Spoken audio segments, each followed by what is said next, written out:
శ్రీ గణేశాయ నమః. శ్రీ సరస్వత్యై నమః. శ్రీ గురుభ్యో నమః. శ్రీ దత్తపురాణం ద్వితీయ భాగం 10వ అంశం సుమతి కౌశికుల వృత్తాంతం. ప్రతిష్టాపురంలో కౌశికుడు అనే బ్రాహ్మణుడు ఉండేవాడు. అతని భార్య పేరు సుమతి. పేరుకు తగిన గుణవతి, మహాపతివ్రత. కొంతకాలంగా వాళ్ళిద్దరి యొక్క సంసారం అన్యోన్యంగా సాగింది. ఉన్నట్టుండి కౌశికుడికి ఏ పూర్వజన్మ పాపమో కుష్ఠరోగం సోకింది. రోజులు గడుస్తున్న కొద్దీ రోగం ముదిరి తనువంతా చీము నెత్తురు కారుతూ ఉంటే సుమతి మనస్సులో కూడా యావగించుకోకుండా అతని శరీరాన్ని నీటితో కడిగి మెత్తని గుడ్డలతో ఒత్తి వైద్యులిచ్చిన తైలమును మృదువుగా రాస్తూ ఉండేది. ఔషధాలను సమయానికి అందిస్తూ ఉండేది. మలమూత్రాలను ఎత్తిపోయడం, కంపు కొట్టే గుడ్డలు ఉతికి ఆరవేయడం, దగ్గరగా కూర్చుని వింజామరతో విసరడం, కాళ్ళు పట్టడం, మంచిగా చెప్పి ఇంత తినిపించడం, ఒకటేమిటి సకలోపచారాలు విసుగు విరామం లేకుండా చేస్తూ ఉండేది. రోగం తగ్గుముఖం పడుతుందని, తొందరలోనే నయమవుతుందని ధైర్యం నూరు పోసేది. అయితే రోగబాధతో ఉన్న కౌశికుడు మాత్రం ఆమెపై అనుక్షణం మండిపడుతూ ఉండేవాడు. అయిన దానికి కాని దానికి తిట్టేవాడు. చిన్న చిన్న విషయాలకే చిరాకు పరాకు ప్రదర్శించేవాడు. చేతికి ఏది అందితే అది తీసుకుని కొట్టేవాడు. నవ్వుతూ కనిపించినా వీధిలోకి వెళ్ళి రావడం, క్షణం ఆలస్యమైన కుళ్ళు మాటలతో ఏడిపించేవాడు. అలాగని నవ్వకుండా ఉంటే ఏమీ నా సేవ చెయ్యాలని ఏడుస్తున్నావా, ఎప్పుడు చస్తాడా అని ఎదురు చూస్తూ ఉన్నావా అంటూ చంపుకు తినేవాడు. పాపం సుమతికి నవ్వాలో ఏడవాలో తెలియదు. ఇది రోగలక్షణం కాబోలు అనుకుని అలాగే సహనంతో ప్రేమతో భక్తితో సంవత్సరాలు తరబడి సేవలు చేస్తూనే ఉంది. ఒకరోజు ఉదయాన కౌశికుడి శరీరం అంతా శుభ్రం చేసి విభూతి రేఖలు దిద్ది శుభ్ర వస్త్రాలు కట్టి ఇంటి ముంగిట పంచలో మంచం వేసి మెత్తని పడకలు ఏర్పరిచి సుఖంగా కూర్చోబెట్టి తాను వంట పనుల్లో తలదూర్చింది. కౌశికుడు కులాసాగా వీధిని వచ్చిపోయే వాళ్ళని పలకరిస్తూ పుండ్ల మీద వాలుతున్న ఈగల్ని తోలుకుంటూ సరదాగా ఉన్నాడు. అంతలోనే ఒక మెరుపు తీగ లాంటి అమ్మాయి నడుచుకుంటూ ఆ వీధిలోకి వచ్చింది. 16 ఏళ్ల పడుచుపిల్ల.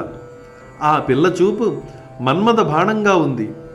ప్రతిష్టానపురంలో పెద్ద పెద్ద ధనవంతుల కుమారులను సైతం లోకువ కట్టి వెంట తిప్పుకుంటున్న సానిదాని కూతురు ఆ పిల్ల. కౌశికుడి కంటపడింది. కళ్ళు జిగేలుమన్నాయి. గుండెల్లోకి దిగింది మన్మథ బాణం. అసలే రోగంతో తిమ్మెరలు ఎక్కిన దేహం జూజవలాడింది. ఆ కుర్రపిల్ల సోయగాలను విసురుతూ కౌశికుడి వైపుకు కొంటె చూపు విసిరి తుర్రుమని వెళ్ళిపోయింది. పాపం ఆ పిచ్చి బాపుడు విలవిలలాడిపోయాడు. ఆ హోయిలు వయ్యారం రూపు చూపులు తలుచుకుంటూ మురిసిపోయాడు. తన వైపు ఎందుకు చూచింది అని ఆలోచించి కామంతో ఉడికిపోయాడు. కౌశికుడు తనని తాను చూచుకున్నాడు. అందంగా కనిపించాడు. ఏమైనా సరే సానిపాపను కలవాల్సిందే, లేదంటే మరణించవలసిందే. ఇందుకు శరీరం సహకరిస్తుందా? ఈ రోగంతో ఉన్న రూపాన్ని ఆమె అంగీకరిస్తుందా? ఇంతకీ వేశ్య ఇంటికి తనను తీసుకువెళ్ళేదెవరు? ఇలా ప్రశ్నలు పుట్టుకొచ్చాయి అతని మనస్సులో. ఆకలి దప్పికలు మరిచిపోయాడు. ఇంతలో సూర్యుడు నడినెత్తికి చేరుకున్నాడు. క్షణానికొకసారి పెడబొబ్బలతో పిలిచే భర్త ఈ పూట ఇంత ప్రశాంతంగా ఉన్నాడేంటా అని ఆశ్చర్యపోతూ వంట ముగించుకుని సుమతి ఇంటి ముంగిటకు వచ్చింది. మనసులో మల్లగుల్లాలు పడుతున్న భర్తను గమనించింది. ప్రేమగా సరసాన కూర్చుంది. వంట ఆలస్యమైందని కోపం వచ్చిందా? లేవండి వడ్డిస్తాను అంటూ అతన్ని లేవనెత్తే ప్రయత్నం చేసింది. కోపంగా కౌశికుడు విదిలించుకున్నాడు. సుమతి నివ్వెరపోయింది. లేచి లోపలికి వెళ్ళబోయింది. ఇంతలో కౌశికుడు ఆమె చెయ్యి పట్టుకుని కూర్చోబెట్టి, సుమతి, ఈవేళ నాకు ఆకలిగా లేదు అని సరసమైన చూపుతో అన్నాడు. సుమతి బుగ్గలు ఎరిపెక్కాయి. అప్పుడు కౌశికుడు తెచ్చిపెట్టుకున్న ప్రేమతో సుమతి బుగ్గ పట్టుకొని, సుమతి, నాకున్న దిక్కు ముక్కు నీవే. నీతో కాక ఎవరితో చెప్పుకుంటాను? కట్టుకున్న భార్యను అడగకూడదు, అయినా అడగడం తప్పటం లేదు. కాలు చెయ్యి తిన్నగా ఉండి ఈ రోగం రాకుండా ఉంటే అసలు నీకు తెలియనిచ్చేవాడినే కాదు. పాపం నీ దురదృష్టం. నాకేమో ఈ మాయ రోగం వచ్చింది. నీ సహాయం అడగడం తప్పడం లేదు. నువ్వు కాదనవనే నమ్మకం నాకుంది. నీ పాతివ్రత్యం నాకు తెలుసు కదా. కౌశికుడు ఇలా మాట్లాడుతూ ఉంటే సుమతికి ఏమీ అర్థం కాలేదు. నాథా అంటూ చేరువకు వచ్చింది. ఈ రోజేమిటి? మీ ప్రవర్తన వింతగా ఉంది. దాపరికం లేకుండా చెప్పండి. ఏనాడైనా మీ మాట కాదన్నానా? మీకు ఎదురు చెప్పానా? మీరు ఏది కోరినా మంచి చెడులతో నాకు సంబంధం లేదు. శక్తి మేరకు తీర్చడం నా ధర్మం. సంశయించకండి. మీ మనసులో ఉన్నదేమిటో ఆజ్ఞాపించండి. నా ప్రాణం అర్పించి అయినా సరే మీ కోరిక నెరవేరుస్తాను. మీ ఆనందమే నా ఆనందం, మీ సంతోషమే నా సంతోషం. త్వరగా చెప్పండి అని అన్నది. ఈ మాటలకు కౌశికుడికి ధైర్యం వచ్చింది. సుమతి, ఇది ఏమో విధి వైపరీత్యంలా ఉంది. దైవలీలలన్నీ చిత్ర విచిత్రంగా ఉంటాయి. ఆరోగ్యం అన్ని విధాలా బాగున్న రోజుల్లో నిండు యవ్వనంలో ఏ రోజూ కలగనిది ఈ రోజు కలిగింది. నాకు ఆ కోరిక. ఎంత వింత సుమతి! మన వీధికి ఏనాడైనా సానిపాపలు రాగా నీవు చూచావా, విన్నావా? అదే ఆశ్చర్యం. ఇందాక ఒక సానిపాప మన వీధుల్లో నడుచుకుంటూ వెళ్ళింది. మన ఇంటి ముందు క్షణం నిలబడి కొంటె చూపుల్ని నా గుండెల్లో గుర్చి వెళ్ళింది. నా మనసంతా కలిచివేసింది. ఇప్పుడు శరీరంలో క్రొత్త రోగం ప్రవేశించింది. ఆ రోగం పోవాలంటే సానిపాపను కలవాల్సిందే. ఇప్పుడు నేను శారీరకంగా మన ఇంట్లో ఉన్నాను, కానీ మానసికంగా సానిపాప ఇంటి గడపలో ఉన్నాను. చకచకా నడిచి వెళ్ళగలిగిన శక్తి లేదు. మాయరోగం నా కాళ్ళు చేతులు తినేసింది అంటూ దుఃఖవదనంతో చెప్పాడు. నాథా, ఇంత చిన్న పనికి హైరానా పడతారెందుకు? నేను ఏమనుకుంటానో అనే చింత వదిలివేయండి. నేను మీ కొరకై జీవిస్తూ ఉన్న వ్యక్తిని. మీ ముఖంలో ఇలాంటి కాంతి తేజస్సు నేను చూసి ఎన్నాళ్ళయిందో. మీ ఆనందం కన్నా నాకు ఏం కావాలి? దానికోసం నేను ఏం చెయ్యమన్నా చేస్తాను. కాళ్ళు చేతులు ఆడడం లేదని, నడవలేనని బాధపడకండి. నేను తీసుకువెళ్తాను. భుజాలపై కూర్చోబెట్టుకుని మీకు ఏ శ్రమ కలగకుండా హాయిగా తీసుకుని వెళతాను. ముందు లేవండి, భోజనం చెయ్యండి, కాసేపు విశ్రాంతి తీసుకోండి. ఈలోగా సాయంకాలం అవుతుంది. స్నానం చేయించి పట్టు వస్త్రాలు కట్టించి చందన సుగంధ ద్రవ్యాలు చల్లి మిమ్మల్ని అలంకరించి సానివాడకు తీసుకుని వెడతాను. నాది బాధ్యత. లేవండి, భోజనం చేద్దురు గాని అంటూ భర్తను ప్రేమగా అనునయంగా మాట్లాడుతూ లేవనెత్తింది. కౌశికునకు ఏదో కొత్తగా శక్తి ఆవరించినట్లయింది. లేచేందుకు తన ప్రయత్నం తాను చేశాడు. పూర్తిగా సుమతిపై వాలిపోకుండా తనకు తాను నిలబడడానికి ప్రయత్నం చేశాడు. సుమతి, ఒక చేత్తో నిన్ను పట్టుకుంటాను, ఒక చేత్తో గోడ పట్టుకుంటాను. ఈ పాటి ఆసరా నాకు చాలు. ఏదో కొత్త శక్తి ఆవరించింది నన్ను. నెమ్మదిగా వస్తాను, నన్ను తొందర పెట్టకు. తన ప్రయత్నం తాను చేశాడు. చిన్నగా నడుచుకుంటూ వంటగదిలోకి వెళ్ళాడు. సుమతి కాళ్ళు కడిగి తుడిచిన పీట వేసి కూర్చోబెట్టింది. వండినవి విస్తర్లో వడ్డించి ముద్దలు చేసి పెడుతూ ప్రేమగా తినిపించింది. ఆనందంతో మాట్లాడబోయిన కౌశికుడికి పొలమారింది. దగ్గు వచ్చింది. సుమతి కంగారులో అతని మాడుపై చిన్నగా తడుతూ, నెమ్మదిగా తినండి, ఇంకా చీకటి పడడానికి చాలా సమయం ఉంది అంటూ అతని చేత మంచినీళ్లు త్రాగించింది. కౌశికుడి కళ్ళల్లో నీళ్లు తిరిగాయి. కంఠాన్ని సవరించి సర్దుకున్నాడు. సుమతి ముఖంలో చిరునవ్వు మెరిసింది. మరోవైపు తిరిగి ఎడమ చేత్తో పెరుగు అందుకుని అతనికి వడ్డిస్తూ అతన్ని కవ్వించాలని, బహుశా సానిపాప మిమ్మల్ని తలుచుకుంటుందేమో అంది. కౌశికుని ముఖంలో సిగ్గు ఉదయించింది. సుమతి, నేను చాలా సిగ్గుపడుతూ ఉన్నాను. జీవితంలో ఏనాడూ కలగని కోరిక ఈనాడు కలిగింది. తప్పు అని నాకు అనిపిస్తుంది. అయినా మనస్సు నిగ్రహించుకోలేకపోతూ ఉన్నాను. ఇది దైవలీల అనుకుంటున్నాను. ఏమి జరగనున్నదో తెలియడం లేదు. అన్నింటిలోకి బాధిస్తున్న విషయం ఏ యుగంలో ఎంతటి నీచుడు చెయ్యని పని నేను చేస్తూ ఉన్నాను. సానివాడకు తీసుకువెళ్ళమని కట్టుకున్న ఇల్లాలిని అడగడం ఎంత నీచం, ఎంత దారుణం అని అంటూ కౌశికుడు దుఃఖంతో ఉండగా తెరలుగా దగ్గు వచ్చి గొంతులో మెతుకులు అడ్డం పడ్డాయి. ఉక్కిరిబిక్కిరి అయ్యాడు దగ్గుతో. పాపం సుమతి కంగారు పడి భయపడి ఊరడిల్లండి ఊరడిల్లండి అంటూ మంచినీళ్లు అందించింది. ముక్కు మూతి తుడిచింది. చేతులు కడిగి కాళ్ళను తడిచేత్తో తుడిచింది. కౌశికుడు కొద్దిగా తేరుకున్నా ఇంకా బాధపడుతూనే ఉన్నాడు. అప్పుడు సుమతి అతని దగ్గరగా వచ్చి కూర్చొని, నాథా, మీరు ఇంతగా బాధపడవలసిన పని లేదు. సానివాడకు మీరు తీసుకువెళ్ళమని నన్ను అడిగారా? లేదు, నా అంతట నేనే అన్నాను. మరి సిగ్గుపడటం ఎందుకు, బాధపడటం ఎందుకు? భార్యలను మోసం చేసి సానివాడల్లో తిరిగేవారు ఎంతమంది లేరు? నా మగడు అటువంటి వాడు కాదు. నన్ను మోసం చేయడం లేదు. నా భర్త నా సహాయమే అడుగుతూ ఉన్నాడు. ఇది నాకు గర్వకారణం. ఈ పరిస్థితుల్లో మీకు ఇలాంటి కోరిక కలగడం కేవలం కామవాంఛ అని నేను అనుకోవడం లేదు. మీరన్నట్లుగా ఇదేదో దైవలీల. లేవండి, మంచం మీద కూర్చోబెడతాను, కాసేపు నడుం వాల్చండి. ఈలోగా నేను కూడా భోజనం చేసి వంటిల్లు సర్ది వస్తాను. ఆ తర్వాత మిమ్మల్ని ముస్తాబు చేస్తాను అన్నది. సుమతి మాటలతో కౌశికుడు కాస్తంత తేరుకున్నాడు. మరలా సానిపాపనే తలుచుకుంటూ సూర్యాస్తమయ సమయం కొరకు ఎదురు చూస్తూ నడుం వాల్చాడు. వంటింటి పనులన్నీ చకచకా ముగించుకొని సుమతి వచ్చి భర్తను చూచి కారణం ఏదైతేనేమి తన భర్త ఆనందంగా ఉన్నాడు, అనారోగ్యాన్ని పూర్తిగా మరిచిపోయాడు, ఇదే చాలునని తృప్తిపడి భర్తను లేవదీసి పీట వేసి దానిపై అతన్ని కూర్చోబెట్టి కుష్ఠరోగంతో కుళ్ళి ఉన్న శరీరంపై కట్టి ఉన్న కట్లను విప్పి చీము నెత్తురును శుభ్రం చేసి మందులు రాసి కొత్త గుడ్డలతో కట్లు కట్టింది. రోగం కారణంగా సగానికి పైగా తినేసిన చేతివేళ్లు కాలివేళ్లు కనబడకుండా జాగ్రత్తలు తీసుకుంది. రసికంపు రాకుండా పరిమళ ద్రవ్యాలను శరీరం అంతా పులిమింది. నొసట విభూదిని కుంకుమను అద్దింది. పట్టుపంచ కట్టింది. పట్టు సాలువ 2 భుజాల నిండుగా కప్పి అటూ ఇటూ అందంగా వ్రేలాడేటట్లుగా సరిదిద్దింది. మల్లెల దండలు మెడలోనూ చేతి మణికట్టులకు అలంకరించింది. గుండెల మీద భుజాల మీద మంచి గంధం రాసింది. కౌశికుడు పెళ్ళికొడుకులాగా తయారయ్యాడు. నీళ్లు నిండిన కళ్ళతో సుమతి కళ్ళల్లోకి చూచి, సుమతి, ఉదయం కనిపించింది సానిపాప.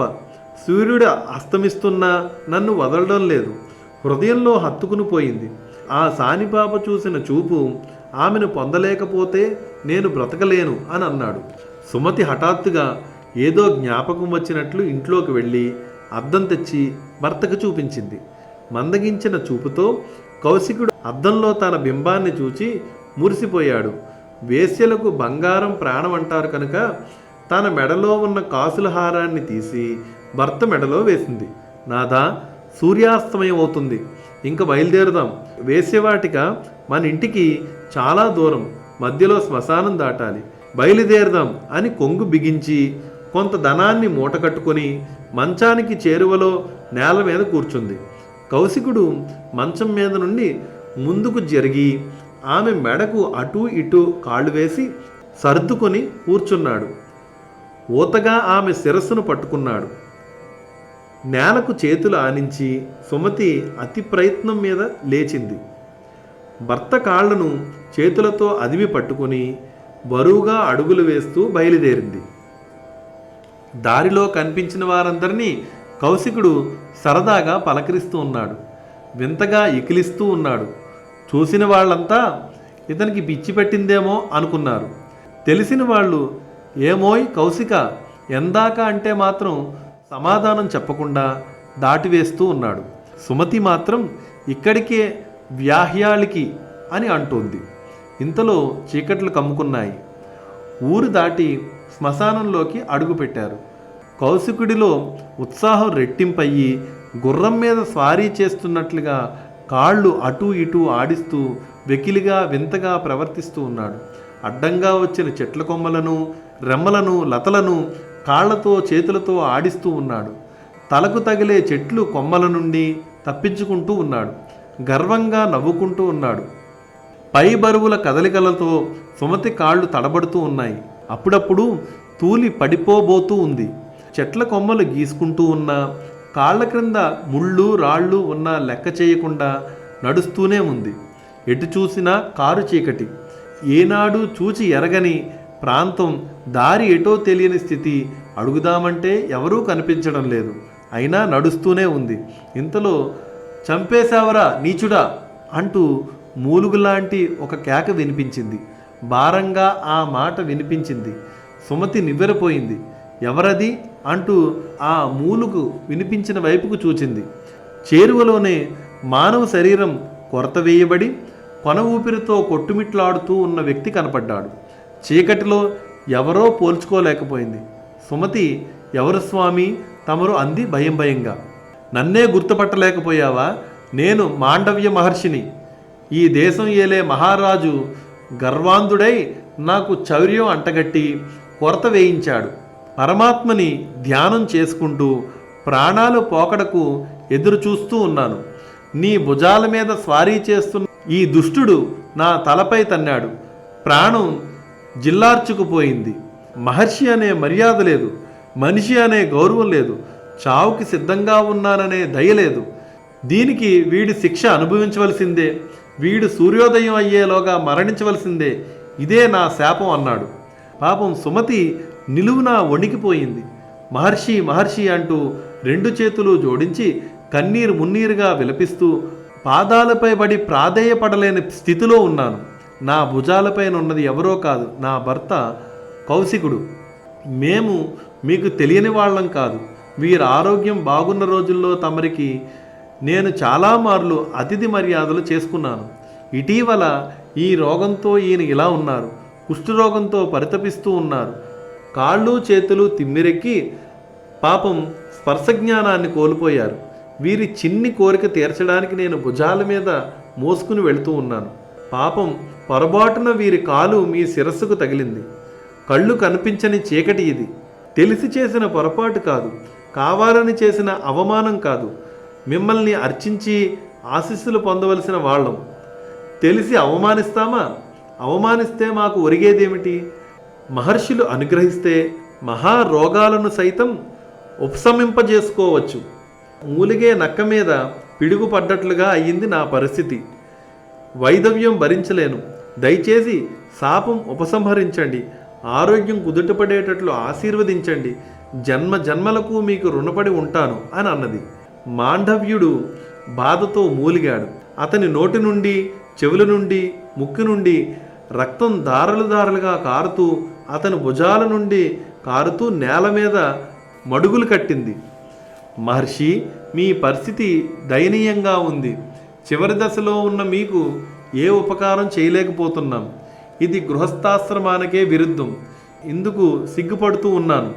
నా భర్తను ఈ నేల మీద దించలేను. దించి మళ్ళీ భుజాల మీద ఎత్తుకోలేను. అసక్తురాలిని. నన్ను క్షమించండి. మహారాజు గర్వాంధుడు. వాళ్ళకి చెవులే కానీ కళ్ళు ఉండవు. సరే, కారణం ఏదైతేనేమి, మీరు ఈ భవసాగరం నుంచి మరికొద్ది సేపట్లో విముక్తులు కాబోతూ ఉన్నారు. యోగ విద్యా పారాంగతులు. మీరు అంతరాగ్నిని ప్రజ్వలింపజేసుకొని బ్రహ్మగ్రంథితో ముక్తి మార్గాన ప్రయాణించగలరు. ఉపాధి తాలూకు నస్వరత్వం మీకు తెలియంది కాదు. ఈ సమయంలో నా భర్తను శపించి, అది రోగంతో ఉన్న బ్రాహ్మణుణ్ణి శపించి నా నొసట వైదవ్యాన్ని లిఖించడం భావ్యం కాదు. కొరతతో మీ ప్రాణాలు తడబడుతూ ఉన్నాయి. బరువుతో నా పరిస్థితి అలాగే ఉంది. దయచేసి శాపాన్ని తొలగించండి.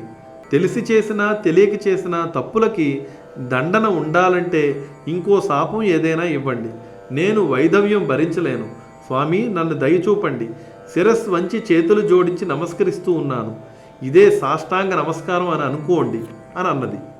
అప్పుడు ఆ మహర్షి ఆమెతో, సాధ్వి, నీ పతిసేవా పారాయణత్వమునకు సంతోషపడుతూ ఉన్నాను. అయినా ఇచ్చిన శాపం తొలగించలేని అసక్తుణ్ణి. ఇది కూడా దైవలీల. అందుకే నా నోట నుండి శాపం అలా వచ్చింది. వెంటనే శిరస్సు వ్రక్కలైపోవుగాక అని నేను అనలేదు కదా. సూర్యోదయం వరకు వ్యవధి ఉంది కదా. ప్రయత్నించు, నీ భర్తను కాపాడుకోగలుగుతావు. నీ పాతివ్రత్యమే నీకు శ్రీరామ రక్ష, వెళ్ళిరా, శుభమగుగాక అన్నాడు. అప్పుడు ఆ సుమతి, చాలు మహర్షి, చాలు, ఇంతటి ఆశీస్సులు ఇచ్చారు, ఇంకా నాకు భయం లేదు. కానీ ఉపచారములు చేయవలసిన సమయంలో మిమ్మల్ని ఈ శ్మశానంలో ఒంటరిగా వదిలి వెళుతున్నాను, మన్నించండి. మీకు ఉత్తమ గతులు కలగాలని ఇష్టదైవాన్ని ప్రార్థిస్తూ ఉన్నాను, సెలవు అంటూ బయలుదేరింది. సుమతి భారంగా ఊపిరి పీల్చింది. భర్త పాదాలను 2 చేతులతో స్పృశించింది, కళ్లకు అద్దుకుంది, మరలా నడక సాగించింది. ఇంత జరిగినా కౌశికుడు ఏమీ పట్టనట్లుగా ఉన్నాడు. పెద్ద పట్టున విరగబడి నవ్వుతూ ఉన్నాడు. ఆ కదలికలకు సుమతి కాళ్ళు తడబడుతూ ఉన్నాయి. కంగారు పడింది. 2 పాదాలు పట్టుకుని స్వామి, నాథా అని పిలిచింది. అప్పుడు కౌశికుడు, నడు నడు, తొందరగా, సానిపాప ఇంటికి చేరేసరికి తెల్లవారేలాగా ఉంది అన్నాడు కౌశికుడు. తెల్లవారితే తన భర్త తనకు లేడు. ఏమిటి చెయ్యడం? ఏముంది? ఒకటే దారి, సూర్యోదయాన్ని అడ్డుకోవడం. అడ్డుకుంటే సకల సృష్టి అల్లకల్లోలమవుతుంది. ఏమైతేనేమి, నా భర్త నాకు ముఖ్యం. సుమతి త్వరగా ఒక నిశ్చయానికి వచ్చింది. ఈ రేయి తెల్లవారుకుండుగాక, సూర్యదేవా, నీకు ఇంక ఉదయాస్తమయాలు లేవు అని బిగ్గరగా అంది. కౌశికుడు అదిరిపడ్డాడు. సుమతి, ఏమిటి ఈ శాపం? ప్రత్యక్ష దైవం అయిన సూర్యనారాయణునున్న నీవు శపించడం, నా కామవాంఛను పొడిగించడం కోసం ఈ రాత్రిని అనంతంగా పొడిగిస్తున్నావా? సూర్యుడే ఉదయించకపోతే సృష్టి అంతా ఏమైపోతుంది? ఆలోచించావా? ఇది మహాపాపం. సుమతి, శాపాన్ని ఉపసంహరించుకో అన్నాడు కౌశికుడు. నాథా, సూర్యుడు ఉదయిస్తే నాకు మాంగళ్యం నిలవదు అంది. అదేమిటి? ఎవరు చెప్పారు నేను బ్రతికి ఉండగా నీకు మాంగళ్యం ఉండకపోవడం ఏమిటి అన్నాడు కౌశికుడు. ఇది మాండవ్యుని యొక్క శాపం. ఇప్పుడే కదా శపించాడు, మీకు వినిపించలేదా అంది సుమతి. ఏమిటి సుమతి నువ్వు అంటున్నది? నాకేమీ అర్థం కావడం లేదు. మాండవ్యుడేమిటి, శపించడం ఏమిటి? ఈ శ్మశానంలోకి ఆయన ఎలా వచ్చాడు? ఎందుకు శపించాడు? మనం ఏం తప్పు చేశాము? సుమతి ఆశ్చర్యపోయింది. ఏమిటి ఇలా మాట్లాడుతున్నారు? జరిగిన దుస్సంఘటన ఈయనకి తెలియదా? ఇప్పుడేగా జరిగింది. ఏమీ తెలియనట్లు, జరగనట్లు మాట్లాడుతూ ఉన్నారేమిటి? నాథా, పరీక్షిస్తున్నారా లేదా గేలి చేస్తూ ఉన్నారా? కొరతకు వ్రేళ్లాడుతూ ఉన్న మాండవ్యుడి యొక్క శిరస్సుకి మీ కాలు తగిలింది.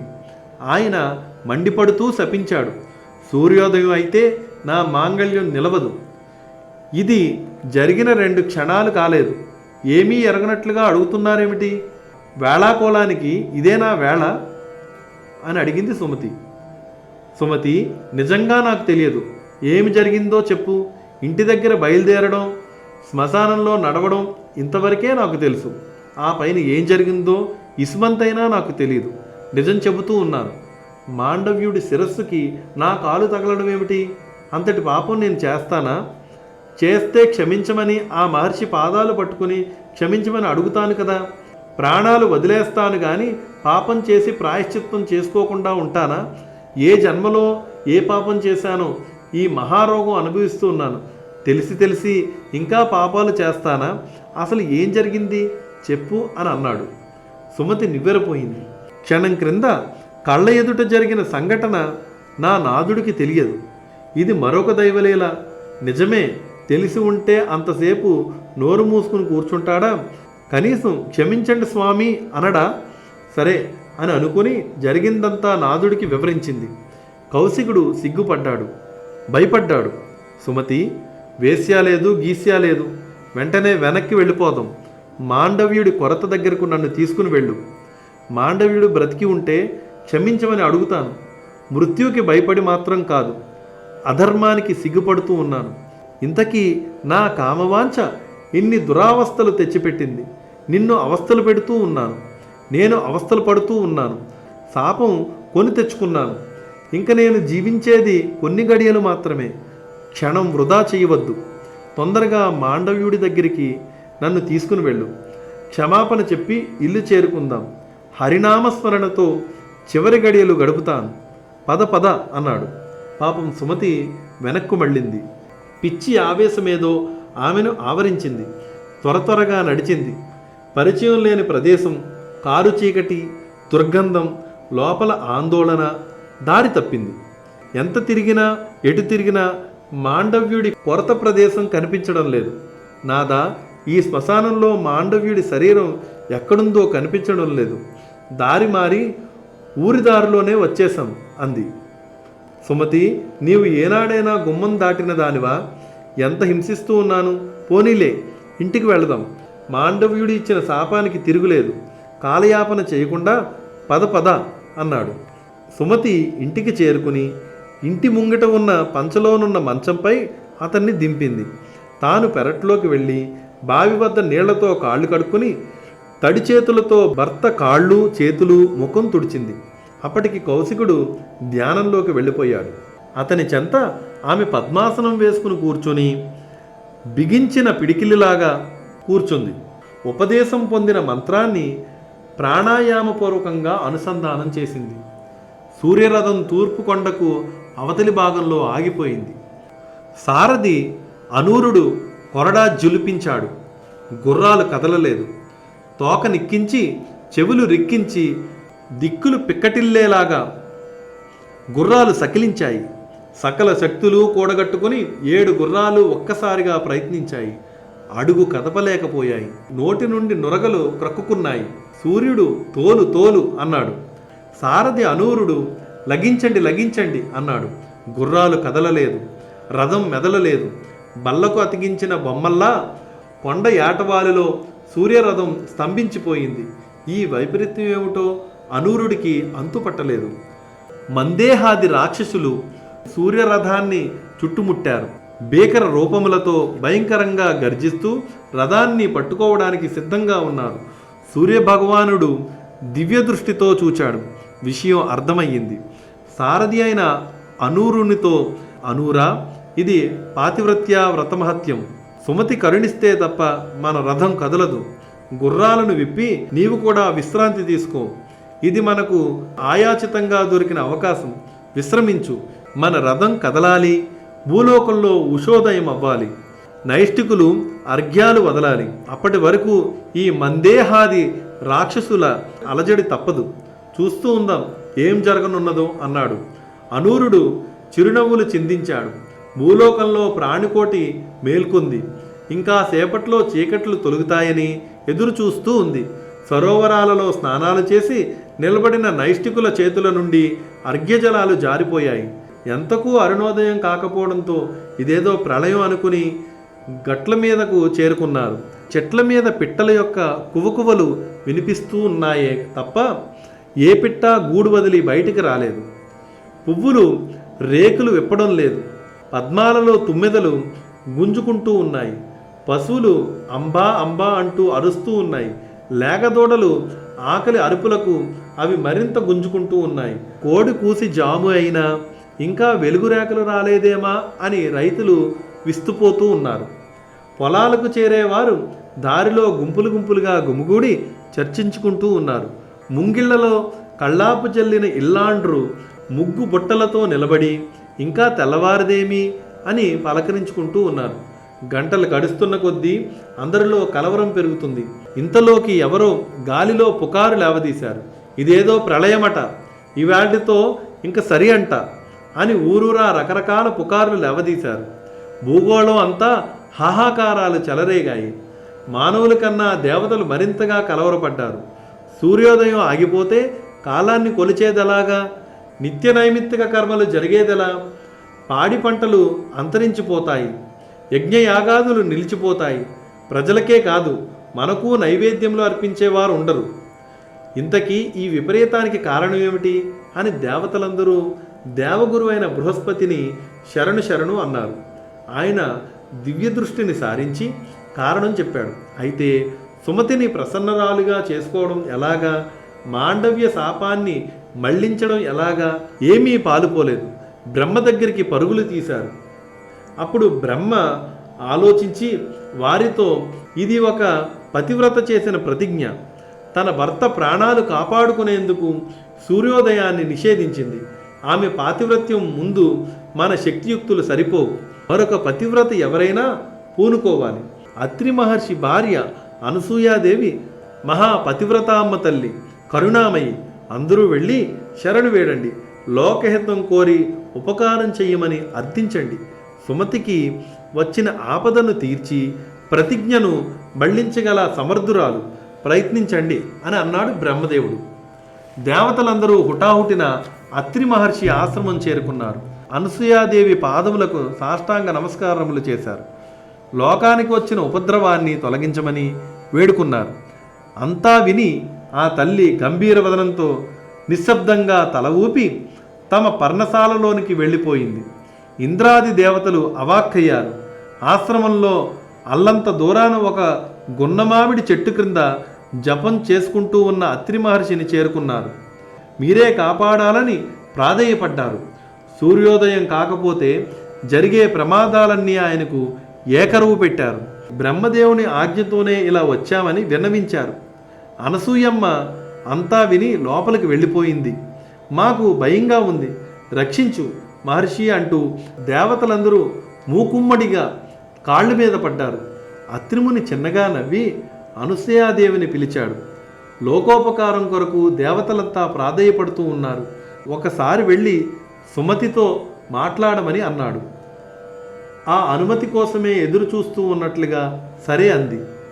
పతి పాదాలకు నమస్కరించి ఆకాశ మార్గాన దేవతలంతా వెంటరాగా బయలుదేరింది సుమతి ఇంటికి. సుమతి ఇంటి ముందు నిలిచి ఇంటి ముంగట పంచలో ధ్యాన నిష్టలో నిమగ్నమై ఉన్న దంపతులను చూచింది. దేవతలందరినీ దూరంగా ఉండమని తానొకత్తే శబ్దం చేయకుండా వెళ్ళి సుమతి ముందు కూర్చుంది. మంచం మీద కుష్ఠురోగ పీడితుడైన కౌశికుడు ధ్యాన సమాధి నిష్టలో ఉన్నాడు. పాదముల చెంత పద్మాసనంలో సుమతీదేవి ఉంది. సుమతి తల మీద చెయ్యి వేసి ప్రేమగా నిమిరింది అనసూయమ్మ. ఉపాస్య దేవత ముగ్గురమ్మల మూలపుటమ్మ అనుగ్రహించి సహస్రార కమలంలో కరుణారస వృష్టి కురిపించిన అనుభూతిని కలిగింది సుమతికి. ధ్యాన సమాధి నుండి బయటపడాలంటే ఇంతకు ముందు ఎంతో కష్టపడవలసి వచ్చేది. ఇప్పుడేమో సడలింపు తానంత తానుగా కలిగింది. కన్నులు విప్పారాయి. ముంగిట అమోఘ తేజస్సు. ఏమిటి, పొరపాటును సూర్యోదయం కాలేదు కదా? క్షణకాలం సుమతిలో చైతన్యం నిలిచిపోయింది. కాదు, ఇది సూర్యకాంతి కాదు, అలాగని చంద్రతాపము కాదు, కన్నులకు కనిపించని కాంతి. ఆధ్యాత్మిక సాధనలో అనుభవం ఉన్నవారికి మాత్రమే తెలిసేది. పాతివ్రత్యం అనుగ్రహించిన వెలుగు సుమతి పోల్చుకుంది. మరోసారి మృదువుగా తల నిమిరింది అనసూయాదేవి. సుమతి కళ్ళల్లో నీళ్లు తిరిగాయి. అప్రయత్నంగా చేతులు జోడించి నమస్కరిస్తూ అమ్మ ఒడిలో వాలి అమ్మా అంటూ బావురుమంది. అనసూయ గంభీర వదనంతో చిరునవ్వుతో తల పంకిస్తూ సుమతి తల నిమురుతూనే ఉంది. పిచ్చి తల్లి, ఎందుకింత భయం? మేమంతా లేమా? ఈ సృష్టిలో నీ ఒక్కదానివే ఒంటరిదానివి అని అనుకుంటూ ఉన్నావా? లేచి ముఖం తుడుచుకో, ఇదిగో చూడు ఎవరెవరు వచ్చారో అంది. అమ్మా, బాబయ్య గారు కూడా వచ్చారా? అత్రిముని వచ్చాడేమో, అతిథి మర్యాదలు చెయ్యాలి కదా అనుకుని తల పైకెత్తి చూసింది సుమతి. ఇంటి ముంగిట వైపు చూసింది.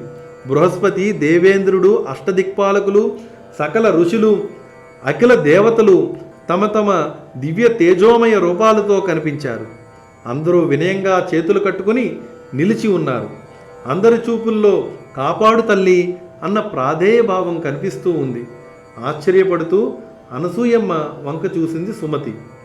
అమ్మా సుమతి, అంతా దైవలీల. అతిథి మర్యాదల కొరకు ప్రయత్నించకు. నీ పాతివ్రత్య ప్రభావానికి మెచ్చి అందరూ నీ ఎదుట నిలిచారు. నీ అనుగ్రహం కొరకు అందరూ ఎదురు చూస్తూ ఉన్నారు. ప్రతిజ్ఞ సడలించు, సూర్యరథాన్ని అనుమతించు. కారు చీకటిలో మునిగిపోయి సృష్టి అంతా వెలుగు కొరకు పరితపిస్తూ ఉంది అన్నది అనసూయామాత. అప్పుడు సుమతి, అమ్మా మరి మాండవ్య శాపం అని అర్ధోక్తిలో ఆగిపోయింది. సుమతి, ఏమీ పర్వాలేదు, నేను ఉన్నాను కదా, మాండవ్య శాపము చెల్లుతుంది, నీ మాంగళ్యము నిలుస్తుంది. పిచ్చి తల్లి, మట్టి బొమ్మలు చేసి ఆడుకునేవాడు ఒక బొమ్మకు వంకర వస్తే ఏం చేస్తాడు? బొమ్మను ముద్ద చేసి మళ్ళీ అచ్చులో ఒత్తుతాడు. అవునా? అదే జరగబోతుంది. నీ భర్త రోగ విముక్తుడై రూప యవ్వనములతో పునర్జీవితుడు కాబోతూ ఉన్నాడు. అది నేను చేస్తాను అన్నది అనసూయమ్మ. అమ్మాయి సుమతి, అన్నీ నీ మంచికే. దైవలీలలు చిత్రాతి చిత్రంగా ఉంటాయి. ఒక్క విషయం ఆలోచించు. ఏనాడూ లేనిది ఆరోగ్యం క్షీణించిన దశలో నీ పతికి కామవాంఛ కలగడం ఏమిటి?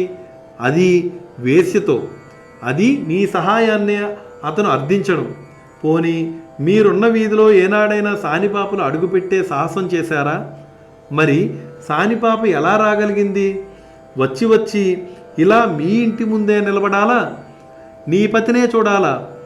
అది చూచేసరికి ఇలా ఆయన మనసు కరిగిపోవాలా? పిచ్చిదానా, ఇదంతా ఆ శ్రీమన్నారాయణుని వ్యూహం. శృంగార వాంఛలు రూప యవనముల పునరాగమనమునకు సంకేతములు. అది సరే, కొరతకు వ్రేళ్లాడుతూ కనిపించిన మాండవ్యుడు మళ్ళీ కనిపించాడా? 10 గజాల దూరం మాత్రమే నడిచావు, వెనక్కి మళ్ళావు, అంతలోనే దారి తప్పిపోవాలా? ఆలోచించు. అదిగో మాండవ్య మహర్షి బృహస్పతి చాటున నిలబడి ఉపద్రవానికి తన శాపమే కారణమని అనుకుని సిగ్గుపడుతూ ఉన్నాడు. తానే కర్తనని అనుకుంటూ ఉన్నాడు. పాపం, ఎంతటి జ్ఞానులకైనా ఈ భ్రమలు తొలగిపోవు కదా. నీ భర్తకు రోగానుభవ కాలం అయిపోయింది. పూర్వ జన్మల పాప నిధులు కరిగిపోయాయి. ఇప్పుడు రోగ విముక్తుడు కావాలి. అందుకొరకు విధి పన్నిన వ్యూహం ఇది. ఇందులో ఆ సానిపిల్ల, ఈ మాండవ్యుడు పరికరాలు మాత్రమే. తల్లిగా నా మాటను విశ్వసించు. నీ పాతివ్రత్యం ఈ లోకానికి వెల్లడి అయింది. నీకు పతిసేవా పారాయణత్వం లభించింది. ఇన్నాళ్ళు రోగిష్టి భర్తతో నానా అవస్థలు పడ్డావు. ఇక నుంచి నీ జీవితంలో అంతా పండువెన్నెలే. లేచి సూర్యరథానికి అనుమతి ప్రసాదించు. నా తపస్సు దారపోసి అయినా నీ మాంగళ్యాన్ని నిలబెడతాను. ధ్యాన నిష్టలో ఉన్న నీ భర్త నిద్ర నుండి మేల్కొనేటట్లుగా సంపూర్ణ ఆయురారోగ్యాలతో దివ్య తేజస్సుతో సుందర రూపంతో లేచి కూర్చుంటాడు అన్నది అనసూయా సాధ్వి. సుమతి సరేనని ఊపిరి బిగించి కళ్ళు మూసుకుని సూర్యుణ్ణి ధ్యానించింది. సూర్యాగమనంపై విధించిన ఆంక్షలు సడలించింది. సూర్యరథం కదిలింది. తూర్పు దిక్కున వెలుగురేఖలు మెల్లమెల్లగా విచ్చుకుంటూ ఉన్నాయి. సృష్టి అంతా క్రమక్రమంగా చైతన్యం పుంజుకుంది. ధ్యాన సమాధిలో కూర్చున్న కౌశికుడు మంచం మీదకి ఒరిగిపోయాడు. అనసూయాదేవి లేచి నిల్చుంది. దేవతల వైపుకు చూచింది. దేవతలంతా మాండవ్యుని వైపు చూచారు. ఆయన తల పంకించాడు. యమధర్మరాజు 2 అడుగులు ముందుకు వేసి తన అభయహస్తం చూపించాడు. అనసూయాదేవి కౌశికుడి శరీరాన్ని 2 చేతులతో ఆపదమస్తకము స్పృశించింది. అప్పుడు అనసూయమ్మ గంభీర వదనంతో ఇలా అంది: రూప, శీల, వాక్కు, అలంకారములతో నేను పరపురుషుణ్ణి భర్త సమానుడుగా చూడని దానినే అయితే ఈ బ్రాహ్మణుడు ఆరోగ్యవంతుడై పునర్జీవించుగాక. త్రికరణ శుద్ధిగా నిత్యము భర్తను ఆరాధించిన దానినే అయితే ఈ ద్విజుడు సంపూర్ణ ఆయురారోగ్యములతో పునర్జీవించుగాక. కౌశికుడు కళ్ళు తెరిచాడు. ఎదురుగా అనసూయమ్మ కనిపించింది. అమ్మా అంటూ ముఖలిత హస్తములతో లేచి నిల్చున్నాడు. కళ్ళు మూసుకుని కూర్చుని ఉన్న సుమతికి భర్త గొంతు వినిపించింది. రోగగ్రస్తుడు కాని రోజుల్లో భర్త కంఠంలో వినిపించిన ధ్వని మళ్ళీ వినిపించినట్లయింది. కళ్ళు తెరిచింది. నవయవనంతో సుందర రూపంతో కౌశికుడు కనువిందు చేశాడు. సుమతి అని అన్నాడు. తనను తాను ఆపదమస్తకము పరిశీలించుకున్నాడు.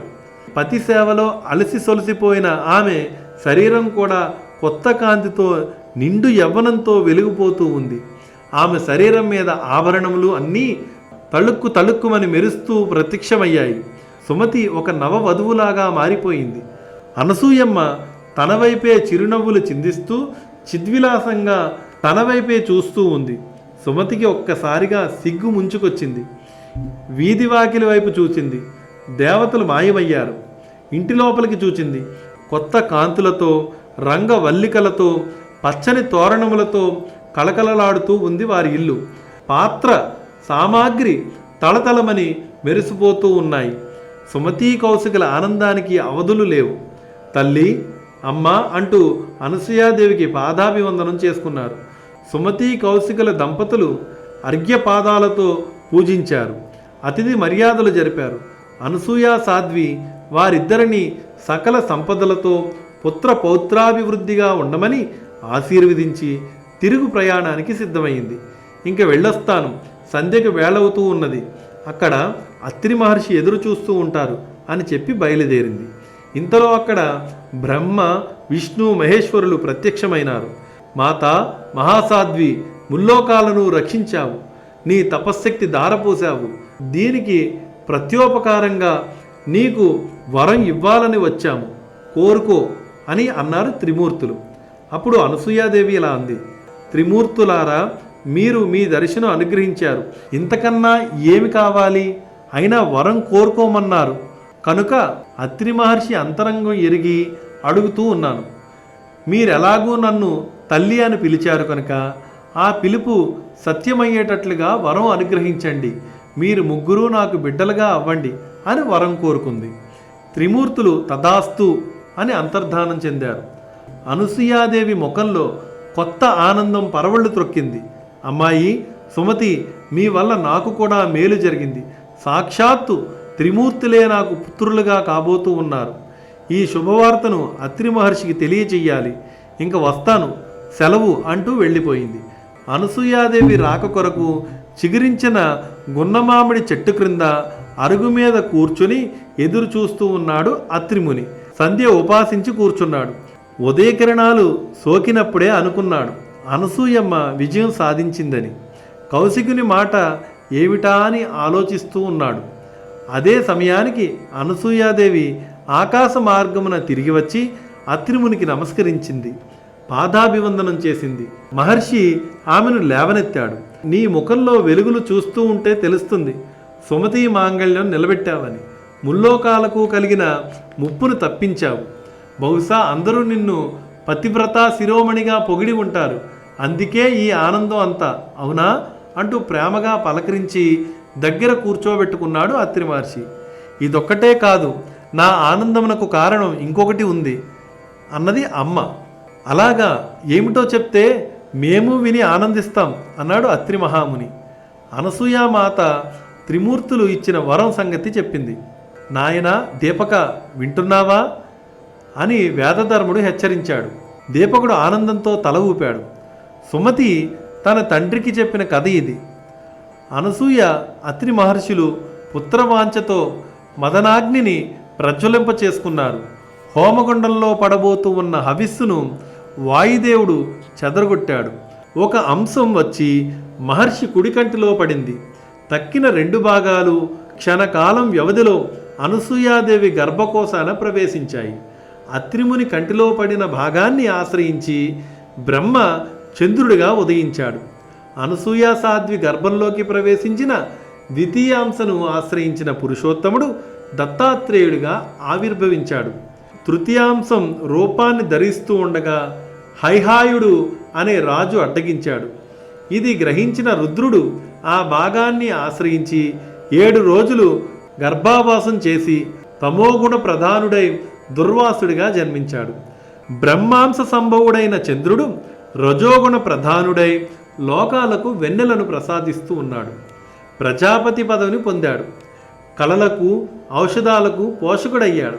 శివాంశ సంభవుడైన దుర్వాసుడు రౌద్రగుణ ప్రధానుడై శాపాయుధుడై ఉన్మత్త వ్రత దీక్షలో వెలుగొందుతూ ఉన్నాడు. కేశవాంశ సంభవుడైన దత్తుడు యోగ విద్యా పారాంగతుడై సత్వగుణ ప్రధానుడై తపోదీక్షతో తరచూ ఏకాంతవాసాలతో కాలం గడుపుతూ ఉన్నాడు.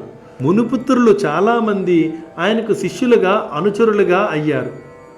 అందువల్ల ఆయన ఏకాంతానికి నిష్ఠకు భంగం కలుగుతోంది. వారిని పరీక్షించాలని కూడా దత్తుడు భావించి వెళ్ళి ఒక సరస్సులో మునిగిపోయాడు.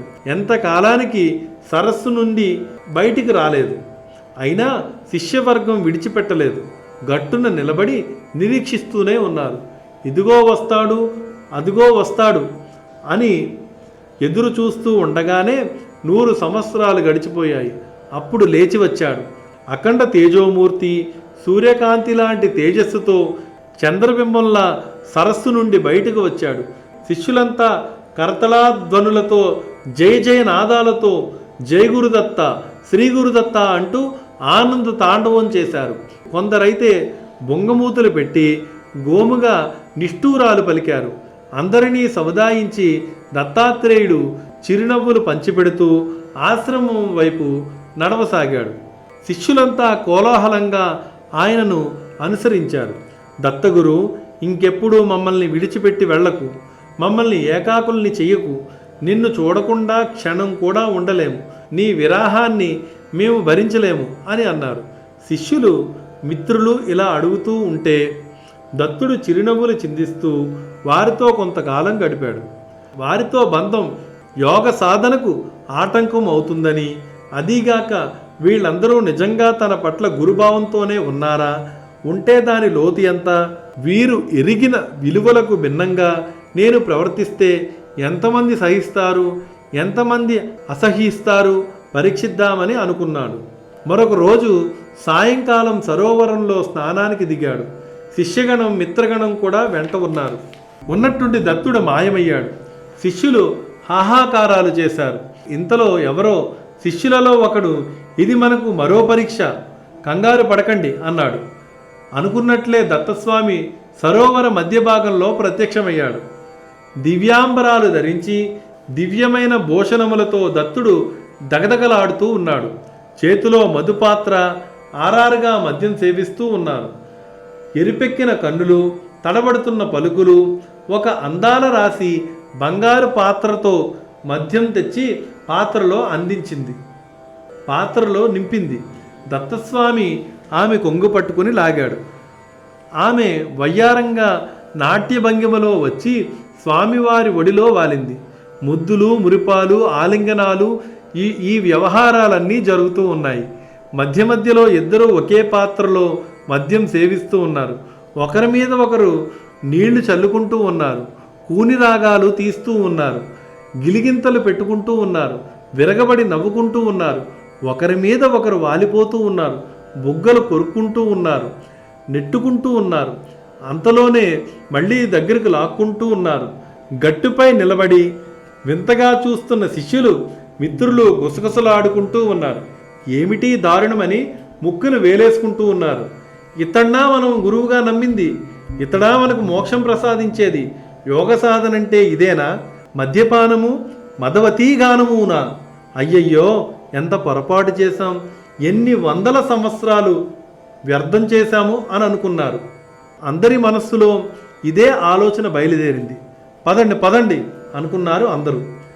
సరస్సు వైపు తిరిగి చీత్కారాలు చేస్తూ కొందరు, మెటికలు విరుస్తూ కొందరు, ముక్కును వేలేసుకుంటూ కొందరు, మొత్తం మీద అందరూ ఈ ఆశ్రమం పరిసర ప్రాంతాలలోనే మనం ఉండకూడదు, దూరంగా పోదాం పదండి అనుకుంటూ వెళ్ళిపోయారు. దత్తాత్రేయుడు హమ్మయ్య అనుకున్నారు. మాయా మదవతిని, మధుపాత్రను ఉపసంహరించాడు. నీళ్ల మీద నడుచుకుంటూ వచ్చి గట్టుకు చేరుకున్నాడు. ఆశ్రమంలోనికి ప్రవేశించి యోగనిష్టలో కూర్చున్నాడు. తండ్రి, విన్నావు కదా, నీ మనసులో చాలా సందేహాలు తలెత్తాయని నాకు తెలుసు. మహాయోగికి సాధ్యాసాధ్యములు లేవు. అతడు సాధారణ నియమాలన్నింటికీ అతీతుడు. తన యోగసిద్ధి కోసం అన్నింటినీ వదులుకున్నాడు. ఏదైనా చేస్తాడు. సృష్టి అంతా అతనికి ఒక ఆట బొమ్మ. ఒక్కొక్క బొమ్మతో కాసేపు ఆడుకుంటాడు. మరుక్షణంలో దానినే నిర్దాక్షిణ్యంగా కాలదన్నుతాడు. ఆయన దేనికి లోనుకాడు. తండ్రి, దేనిని ఆశించినా వాయువుకి అంటులేనట్లే మహాయోగులకు కూడా ఏ దోషాలు అంటవు.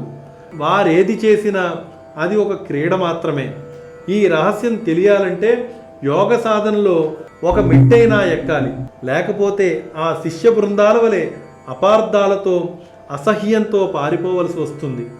తెలుసుకోగలిగిన వారు గురుకటాక్షానికి పాత్రులై ముక్తి పొందుతారు. అలా పొందిన వారు చాలామంది ఉన్నారు. అందులో కార్తవీర్యార్జునుడు ఒక్కడు. తండ్రి, దత్తయోగీంద్రుడని తలుచుకుంటే చాలు, సకల పాపాలు పటాపంచలవుతాయి. ముక్తికాంత స్వయంగా మన ఎదుట నిలుస్తుంది. తన కుమారుడు ఇంతగా చెప్తుంటే తండ్రికి నమ్మిక నెమ్మదిగా కుదురుతోంది.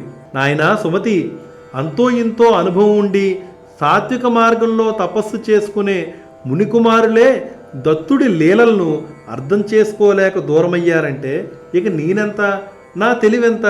దత్తుని లీలలు అత్యద్భుతంగా ఉన్నాయి, ఇంకా ఇంకా వినాలనిపిస్తూ ఉన్నది. సుమతి, త్రిమూర్తి స్వరూపుడైన దత్తుణ్ణి కన్నవారైన అనసూయాత్రి దంపతులు ఎంత పుణ్యాత్ములో, వారి తపోమహిమ ఎంత గొప్పదో కదా అని అన్నాడు. అప్పుడు సుమతి ఇలా చెప్తూ ఉన్నాడు, తండ్రి, అత్రి మహర్షి ఋగ్వేదంలోని సకల శాఖ పంచమ మండలాన్ని తన తపోమహిమతో దర్శించగలిగినాడు. ఆ వేదభాగంలో అగ్నిలింగ స్తుతి, అమరేంద్ర ప్రస్తావన మొదలైన అంశాలు ఉండడం వల్ల అది ఐహికాముష్మికాలు రెండింటినీ నిరుపద్రవంగా సాధించగల సామర్థ్యం కలది. ఒకసారి కృతయుగంలో రోగాలు పెచ్చు పెరిగి ప్రాణిలోకానికి హాని అవుతూ ఉంటే అత్రి మహానుభావుడే ఆయుర్వేదం అనే ఉపదేశాన్ని సందర్శించి ప్రాణికోటికి అందించాడు. మరొకప్పుడు మనువు చేత బోధించబడిన ధర్మశాస్త్రం దుర్వగాహంగా ఉందని ప్రజలంతా చింతిస్తూ ఉంటే తేట మాటలతో తానే స్వయంగా ఒక ధర్మశాస్త్ర స్మృతిని ప్రవేశపెట్టాడు. మరొకప్పుడు దేవదానవ యుద్ధంలో సూర్యచంద్రులు శత్రువులకు బందీలైన కారణంగా లోకం అంధకారమయం కాగా దేవతల ప్రార్థన వలన ఆ మహానుభావుడే తానే సూర్యుడు చంద్రుడు అయ్యి లోకాలకు వెలుగు అందించాడు. అలా అత్రి మహర్షి లోక కళ్యాణ నిమిత్తమై చేసిన అద్భుత కృత్యాలు ఎన్నెన్నో, ఎన్నింటినని మనం చెప్పుకోగలం. ఇక అనసూయ సాధ్వి గురించి చెప్పాలంటే అద్వితీయ పాతివ్రత్య రూప మహాద్భుత తప పరమావధి అయిన అమ్మ చేసిన మహత్తర కృత్యాలకు సాటి లేదు. ఒకప్పుడు ఎండలు విపరీతమయ్యి గంగానది ఎండిపోతే అనసూయమ్మ ముని జనుల సౌకర్యార్థమై నదిని మరల పునరుజ్జీవింపజేసింది. మరొకప్పుడు మహాక్షామం సంభవించి నేలలో మొలకన్నది కూడా లేకుండా మాడిపోతూ ఉంటే అనసూయ సాధ్వి అనేక వందల వేల మంది మునిజనులకు తానే స్వయంగా వండి వడ్డించింది. వారందరికీ కందమూలాలు ఫలాలు ఇచ్చి పోషించింది. ఇంకొకసారి పాపరతులైన జనులు స్పర్శ వల్ల గంగాదేవి తన పవిత్రతను కోల్పోయి నల్లబడగా ఆ తల్లి తన కమండలంలోని జలాన్ని చల్లి గంగాదేవి కాలుష్యాన్నంతా క్షణంలో భస్మం చేసింది. ఇలాంటి మహాకార్యాలు చాలా చేశారు ఆ పుణ్య దంపతులు. అంతటి పుణ్య దంపతుల తపోతేజోవంతుల గారాల బిడ్డడే మన దత్తుడు. అంతేకాదు తండ్రి, త్రిమూర్తులు వారి గర్భాన్నే జన్మించడానికి ఇంకా కారణాలున్నాయి. విను, చెబుతాను. ఒకనాడు నారదుడు త్రిలోకాల్లో తిరుగుతూ బ్రహ్మ విష్ణు మహేశ్వరుల నివాసాలకు వెళ్ళి అనసూయ సాధ్వి గొప్పతనాన్ని పొగుడుతూ ఉన్నాడు. ఏం చిత్రమో గాని ముల్లోకాలను ఏలే ముగ్గురు అమ్మలకు సామాన్య మానవ మాతృరాలను పొగుడుతూ ఉంటే అసూయ బయలుదేరిందట. దాంతో వారు ఆమెను పరాభవించాలనే ఉద్దేశంతో ఇనుపగుండ్లను సృష్టించి అవి వండించమని నారదుని చేతికిచ్చి పంపారట. నారదుడు ఇనుపగుండ్లను తీసుకొని వృక్షాద్రిపై తపస్సు చేస్తున్న అత్రి అనసూయల ఆశ్రమానికి వచ్చి అత్రి అనసూయల మహత్యాన్ని వేనోళ్ల పొగిడి తన దగ్గరున్న శనగలు అమ్మ చేతికిచ్చి అవి వండి పెట్టమని ప్రార్థించాడట. అవి మాత్రం ఇనుపగుళ్ళలా ఉన్నాయి. అనసూయామాత చేతి స్పర్శ వాటికి తగలగానే వాటిలో కఠినత్వం పోయిందట. అమ్మ తన సంకల్ప బలంతో వాటిని అవలేలగా మ్రగ్గించి నారదుడి చేతికిచ్చిందట. క్రమంగా అవి కమ్మని సువాసనలు వెదజల్లాయట. నారదుడు పరమానందభరితుడై సెలవు తీసుకుని వెళ్ళిపోయాడు. నారదుని ఎదుట తమకు జరిగిన పరాభవం భరింపరానిదై ముగ్గురమ్మలు పట్టుబట్టి ఈ మారు స్వయంగా తమ భర్తలనే పంపారట. అమ్మ పాతివ్రత్య మహిమను తగ్గించమని కోరారు. త్రిమూర్తులు వృద్ధ బ్రాహ్మణుల రూపంలో అత్రిముని ఆశ్రమం చేరుకొని భవతి భిక్షాందేహి అని అడిగారు. అప్పుడు అనసూయాదేవి వారిని చూచి, అయ్యలారా, అత్రిముని తపస్సుకై అరణ్యంలోకి వెళ్ళారు. వారు వచ్చేంత వరకు కూర్చుని మా ఆతిథ్యాన్ని స్వీకరించమని కోరింది. అప్పుడు వారు, అమ్మ, మీ వారు ఎప్పుడు వస్తారో తెలియదు. వారు వచ్చే వరకు మేము ఉండలేము. ఆకలి మమ్మల్ని బాధిస్తూ ఉన్నది. భోజనం పెట్టు అని అన్నారు. అనసూయాదేవి కుటీరంలోనికి వెళ్ళి భోజనాలు త్వరగా సిద్ధం చేసి వారు కూర్చొని తినడానికి వీలుగా ఆసనాలను సిద్ధం చేసి వాళ్ళు కాళ్ళు కడుక్కోవడానికి నీరు ఇచ్చి భోజనానికి దయచేయమని వేడుకున్నది. అప్పుడు వారు, అమ్మా, మాకు ఆతిథ్యం ఇస్తానని మాట ఇచ్చావు, కానీ మాదొక నియమం ఉన్నది.